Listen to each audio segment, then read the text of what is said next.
What's up, everybody? This is JC for the Digital Escapist, and I am coming here today to bring you a few initial impressions from the open beta for the Elder Scrolls Legends card game. Right now, arguably the biggest card game in the world is Hearthstone, made by Blizzard, set in the World of Warcraft universe. So the folks over at Bethesda thought, you know what, we can do one better.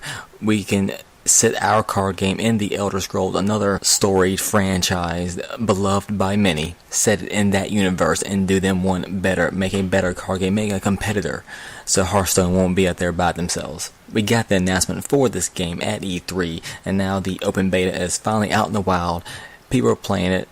I'm going to tell you what I think. First of all, don't hop in and expect to see something wildly different from Hearthstone. The mechanics are still the same. It's still a card game, a card game, a card game. You still have a playing table, a hero on each side with 30 HP, and cards from your deck lined out before you where you decide how to play them. Nothing new there. I'm used to playing Hearthstone, a very vibrant game, lots of bright colors and sound effects and whatnot here and there. The Elder Scrolls is by any means vibrant, so it kind of matches the theme of that game. The fact that this game's a little more drab, using beiges and browns and darker colors and whatnot. Not saying it's a negative, it's just something I noticed straight out the gate. But no need to talk about how these games are alike, because that'd just be a waste of time. We don't want to hear that. We want to hear how they are different and what the folks over at Bethesda are doing to set this game apart and possibly show a little competition to Hearthstone. First of all is the inclusion of a story mode. It is by no means a deep story. It's nothing you're going to fall into, say, as you would a Skyrim, but it is a good way to hop into the game and learn the new mechanics, learn how the game is to be played, and what they have brought to the table regarding gameplay. I honestly could give a shit less what happens in the story, but it's basically one long tutorial, which is fine with me. I kind of like playing through it because the magic gets progressively harder. They're introducing new things each match, so you see a lot of different looks at different play styles and different cards and different decks and whatnot. So it's a good way to kind of hop in the game and get your feet wet. And so when you do play an actual person, you hopefully won't get trounced. That's the positive about story mode. Really, if they just left the story mode off altogether, it wouldn't have fucking mattered. Because people who play these card games, they've already played Hearthstone, they've already played Magic, the Pokemon games and whatnot. They know how the game is played. So they really don't need the story mode. It's just something there, a way to introduce their new leveling up systems for upgrading cards, the new mechanics of the board, situations you could see. And that's really what it's about.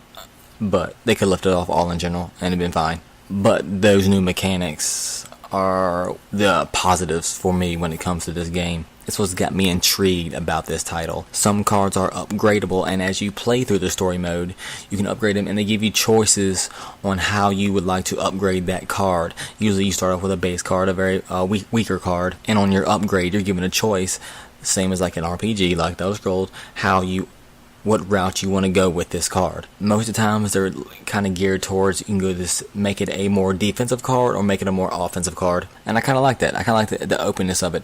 You're kind of controlling what kind of deck and what kind of cards you want to have in that deck. No need to have a bunch of cards that you feel a waste and you don't like. You just scrap them later on, like Hearthstone.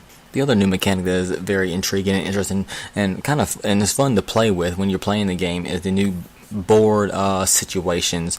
So it's just not a regular board where you lay cards out so the board is set in more of a lane type. There's a left lane and a right lane. If you have cards in left lane, those cards can only attack cards of your opponent in that lane. They cannot cross lanes and go attack in the right lane. So I thought this was interesting. I'm not sure if it's ever been in any other card game, since I'm not a historian of these card games. I'm fairly new to them, but I like them. I love playing them. But comparing this to Hearthstone, which I have played plenty of, that was different. And I kind of like it. It adds a new level of strategy onto what you need to do, and so you have to keep track of basically two sides of the board, keep an eye on what's going on each lane, and where they need to attack. The other thing about the playing board or field, what you want to call it, is the I keep calling them situations. I guess they're situations. I don't know. I'm sure there's a term for it in the game. I'm calling them situations. A lot of times on the right lane is what's called the shadow lane. When you play a card there, for that next turn, it can't be attacked because they're in shadow. Same thing on the opposite side for your opponent. But that's not the only difference. There's also times when winds come blowing across and will move cards from one side of the table to the other.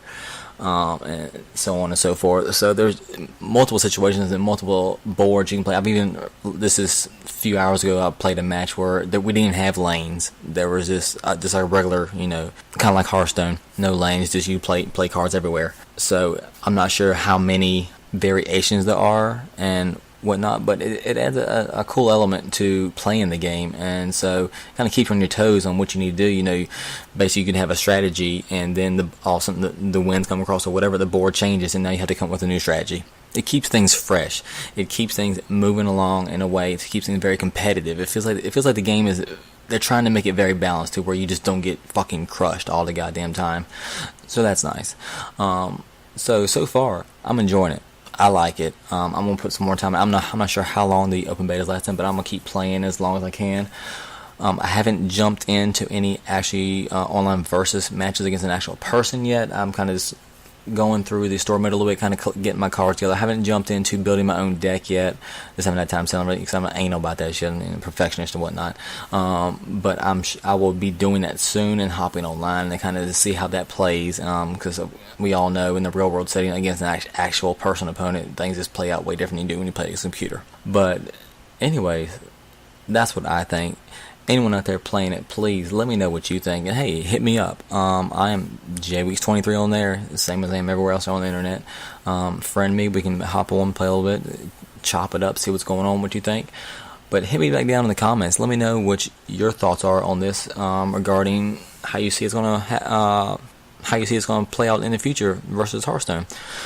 So hit me on Twitter at JWeek23. The channel is at DigiEscapeNet, and please like, share, subscribe, and we'll see you later.